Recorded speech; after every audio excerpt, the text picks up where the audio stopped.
So I want to talk a little bit about Vayakhel-Pikudei.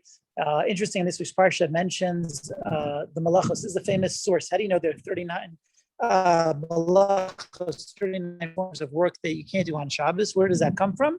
So it actually comes from this week's parsha because it tells us when they were building the Mishkan, that you're not allowed to build the Mishkan on Shabbos.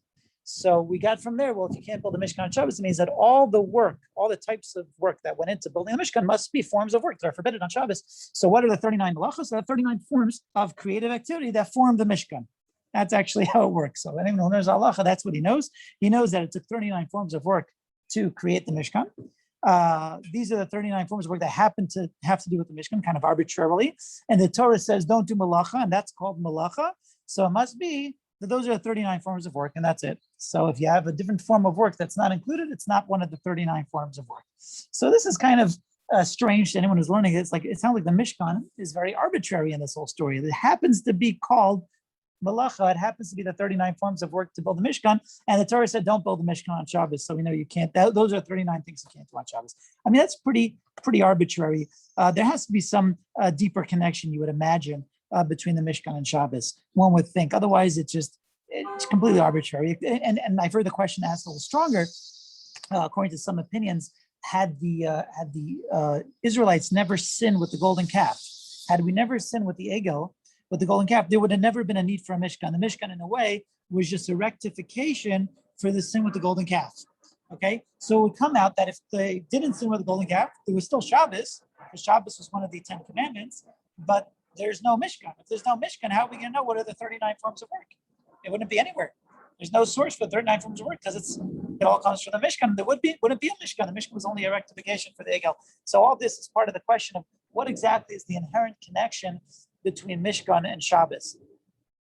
It's actually something that it's worthwhile to speak about. We're still on the topic of Mishkan. This is the last Shabbos. We're going to talk about it. The Torah says that Hashem says, I'm calling out Betzalel. I want Betzalel ben Uri ben Hur. I want him to be the one to build the Mishkan. I want him to be the head contractor, if you will. And the question is, what was unique about him? So Talmud and Brachos says something very, very fascinating. You would think, well, maybe he's a very good craftsman. He's a carpenter. He knows how to do work, with wood and with gold and with silver. He must be like some kind of craftsman. And that's why they wanted him. He must have been just the best. But the answer is no. The Talmud says it's not what it was. He says, Yodei Haya Betzalel knew Litzari Osios to connect the letters Shebehem Nivra Shemayim Varetz, the same letters that created the heaven and the earth. Betzalel knew how to combine those letters that made the heaven and the earth. Let's just think about that for a minute. What that means, that's a very deep concept. The world as we know it, creation, existence, was created through words, right? Hashem said words, and these words were a collection of letters, and they were connected or put together in a certain way that apparently created the world. And Betzalel knew how to do that. Now, okay, that's pretty unique, a pretty unique knowledge that he had, or if that's a skill that he has, what does that have to do with Mishkan? Okay, so apparently Mishkan is more than we realize. Apparently what Mishkan was, and this is, I've heard this from Rabbi Farhi from Chazak, he said this idea, and it's a very deep idea. He said what the Mishkan was a dimension that was beyond our world. Okay, so you have our world with all the rules of our world, all the, the physical rules, the scientific rules, all the rules that we know how the world works. And then you had to create this thing called Mishkan, which was supposed to be a dimension that was an entire creation, a whole world in its own right. It needed all of the components that created this world to create that world as well. And that component, all those components together would make Mishkan, and it would end up being a dimension that's literally out of this world, that wouldn't have the rules of our world. In fact, we know the Pirkei Avos told us there were 10 miracles that were constantly in the Mishkan.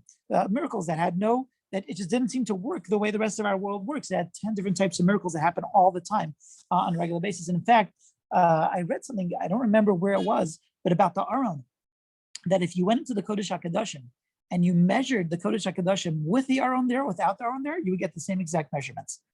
The Aron did not take space, right? That's completely miraculous, right? That's a totally different dimension. That's out of this world, right? Everything in our world takes space. In fact, to take this a bit further, is that everything in our world, right, has to exist within the confines of space and time, right? There's a famous, was it Einstein who said this? Everything has to exist within space and time. You can't have a thing that doesn't have a space as a place, right? Everything has a place in our world. right? And everything has to be within the confines of time. You can't have something that exists without a before and after. It has to exist within time. It's impossible to think of it otherwise. Of course, that's only because it's in our world, right? We know Hashem is beyond space and beyond time, right? That's Hashem. That's why that answers, by the way, a lot of the questions that people have, about how Hashem knows what's going to happen and we still have freedom of choice. That's based on the confines of time. Hashem is beyond time. That's really the beginning of the answer to that question as well. But anyways, sticking to our topic right here, so Rabbi Fari says this very deep line. He says, the Mishkan was beyond space. It was just like it didn't work with the confines of space. He said, what the Mishkan was for space, Shabbos was for time. Shabbos is supposed to be an entity as well that is beyond time. It's a dimension, if you will, that does not live within the confines of time. Right? That's why Shabbos, you're supposed to enter into a new dimension too, right? We're supposed to be, one of the things that halacha tells us is supposed to be kol malachtucha asuyah. That means that all your work is done, right? Imagine you work 6 days and you have a bunch of deals going on, you have phone calls to make and people to get in touch with and lawyers to call or whatever it is. You have a whole bunch of details. You have a list of things to do. And it's Friday afternoon, it's Shabbos. I'm closing my books, closing my computer, closing up shop. And now all my work is done. What do you mean all your work is done? You have all this going on. But in a way, no, on Shabbos, we're actually leaving the dimension of this world to an extent, right? Obviously, we're still physical, we're still in this world, but to an extent, we're actually leaving the confines of this world, leaving the confines of time and entering what we call me'ein olam haba, a taste of the world to come. And in this world to come, it's like, just like imagine a person who has all these business deals and he leaves the world, right? He actually passes away a little later, right? He's nifter.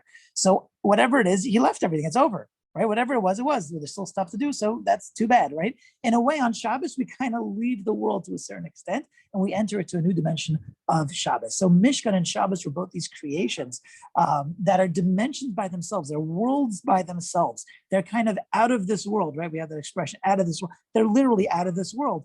And that's kind of what Shabbos is all about. So hopefully, understanding some of the depth behind Mishkan and behind Shabbos, how both of them are these dimensions, these worlds by themselves, will hopefully give us a certain appreciation when we enter Shabbos to realize that we're not on a regular weekday. It's not a regular day. It's a very, very different type of life.